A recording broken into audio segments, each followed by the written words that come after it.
In this video, I'm going to talk about how to ask questions to get intuitive information in a consistent, reliable way. And I want you to know that questions are your friend. When it comes to your intuitive knowing, they're not only your friend, they're really your best friend. Okay, if you have another best friend, you can have two best friends. Your questions and asking good questions that get you good information are key. So I'm going to talk a little bit about some mistakes that I've made and I've seen other people make when it comes to asking questions. And I will also talk about how to ask yes, no questions and alternate ways to do that if you're getting stuck with yes, no questions or getting neutral answers. And we'll talk about good open-ended questions. We'll do some exercises along the way, so grab your intuition journal or pen, paper, or however you keep notes, and let's have fun. Just remember, like everything that I talk about on my channel, make this work for you. So take all of these suggestions as just that, suggestions, and the more that you can make things work for you, test them out, try them out, and see how you can apply them on your own, the more you're trusting your own intuition and your own knowing. Number one mistake that people make is asking should questions. Should I drink more water? I would like you to eliminate should from your vocabulary. You choose to drink more water, you choose not to, is it in your highest good? But do not ask should questions. Should according to who is the question I would ask. So eliminate should from your questions and your life. Second mistake people make is asking questions that are too general. So I like this question, is it in my highest good to drink more water? But again, that's quite general. So are you asking in general to drink more water on a daily basis? What if it's 9 p.m.? Is it in my highest good to drink more water now? Again, it could be or it could not be, depending on who you are and your biology.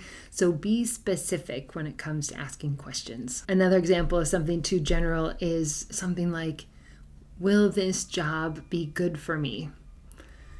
Again, maybe the team will be good, but the salary is not so good. So being too general, is it in my highest good to take this position? That could work. And then to get more information, you might ask some open-ended questions like, what's the energy of the team like? How will the compensation be? Third mistake is asking compound questions.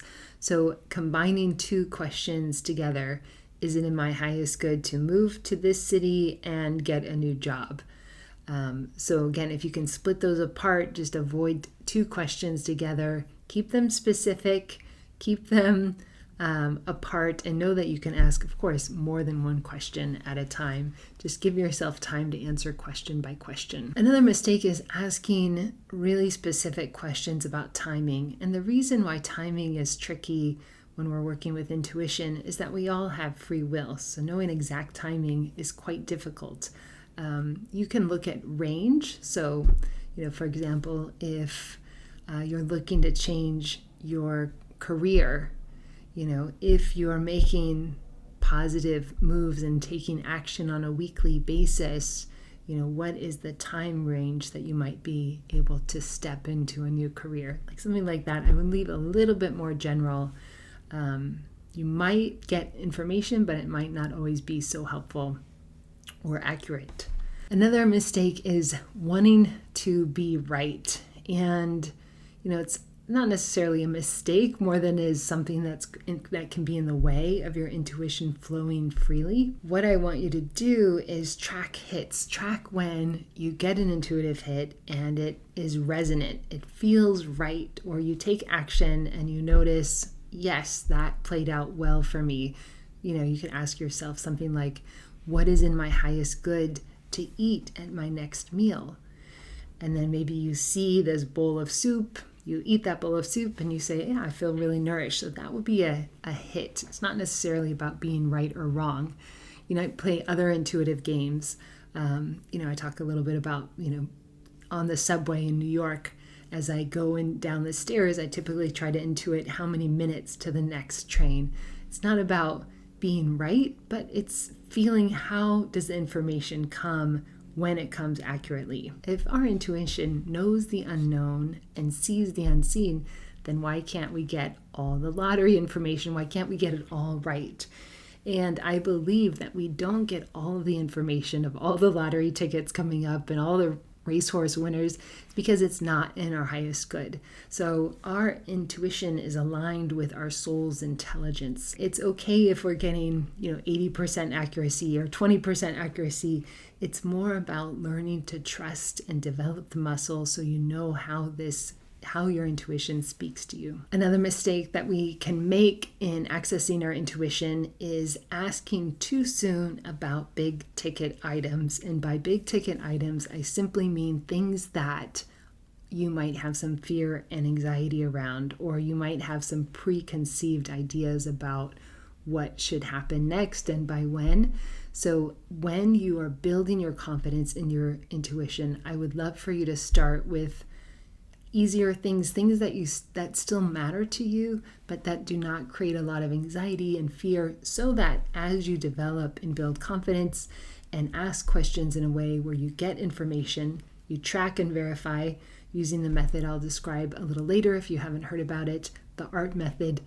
Then when you do ask about big ticket items, then you can trust and verify the information you get. I always say that it's like swimming. If you're not a strong swimmer, you don't throw yourself first in the deep, deep water of the ocean. You start in the pool, you work your way up, and then you swim in the ocean. When it comes to questions, the first kind of question I'd like you to be comfortable with are yes, no questions. So, is it in my highest good to drink more water in general this week? Now you might be thinking, is it in your highest good, Kimberly? Is it in my highest good? That's good. That means you're getting very specific. But that kind of yes, no. And if you get a neutral response, which means that not feeling a strong yes or a no, you're not hearing a yes, you're not seeing a yes, you're not feeling it in your body, then it might be a neutral response. So it might not be that important, or it might not be the time to have the answer.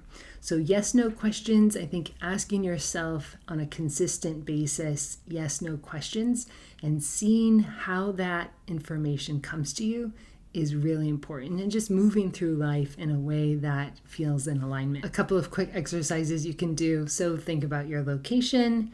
You could do weather tests. You could think about another location that you're familiar with. If you are familiar with the city of Miami, and then think to yourself, will it rain in Miami tomorrow? Then you can always check the weather. Once tomorrow comes, track and verify. Or did it rain yesterday in Miami? And then verify the weather. Again, I think it's helpful with yes, no questions to have a little bit of skin in the game. So asking questions that relate to things that you do care about on some level, but that also feel easy. I think that's really helpful as you build your confidence. Something like the Dow Jones average, if you are into stocks and you want to track, is the Dow Jones average closing higher today than it did yesterday? Just get a response, and again, very easy to check and track. Another type of questions I like to work with is laying out options. So let's say I'm thinking about what exercise is in my highest good today. I might imagine that there's like A, B, and C. So A and B would be what I typically do. I do yoga or I do a swim, and C is something else. And I'll just ask the question, what's in my highest good in terms of exercise today, A, B, or C? And see where I'm drawn to. I might see the letter, I might feel like pulled towards swimming in the middle. And then if I get C, then of course I can ask some more follow-up questions. So what would that look like? What exercise is in my highest good? And see what comes through my intuition at that point. Now, as I'm already kind of leading to with the last exercise, A, B, and C, is that open-ended questions tend to work really well. And it takes a little bit of practice, but having good open-ended questions can give you a lot of guidance for your day-to-day life. So things like, what's important to focus on today? What's in my highest good as a priority? If there's an issue in your life that you'd like some guidance on, let's say that you're having some challenges in a relationship. So what action can be taken now? What support is needed? What's holding me back? What's holding the person back? What needs to shift? How will this evolve and change in the next 6 months? Again, that range is really helpful. What new perspective would be helpful? So all of these open-ended questions that just allow intuition to come. Remember that as you receive information, it's going to come bit by bit by bit. It's not going to be a huge, long story. So ask one question at a time. So what new perspective would be helpful in this challenge I'm having with my friendship? And then wait. And using the AART method, which I'll talk through now, wait and receive the information with all your senses. All of these questions are really helpful in the second step of my AART method or ART method for accessing intuition. They're the ask or the second step. But don't want you to forget the first step. The first step is awareness. Awareness of the human and awareness of the soul. I know that sounds a lot, but just scanning the human, scanning the mind, scanning the body, scanning the heart, the emotional field, so you know what's yours. And if it's possible, of course, calming and relaxing the human so that you can be a vessel for your intuitive information to come through. Now, awareness of the soul is just allowing your soul to rise, because your intuition is your soul's language. So being connected to the light of your soul, to your powerful, most expansive, most wise self is really helpful. So I just typically imagine that there is a light in the center of my being. You might imagine a pearl, and that the light or the pearl just expands and radiates as far and as wide as you'd like it to be. This can just take moments. That's the first A. Then ask. And ask one question at a time. It could be very simple. Will it rain in my location tomorrow? And then R is receive. Receive with all of your senses. I'd really love for you to access information with your eyes open, because you might see something with your mind's eye. Again, if you prefer to close your eyes, that's fine too. But you can also be drawn to something in your environment. So I might be drawn to the light that's coming through my window just while I'm looking at the camera, and that is showing me more sun to come tomorrow and not necessarily rain.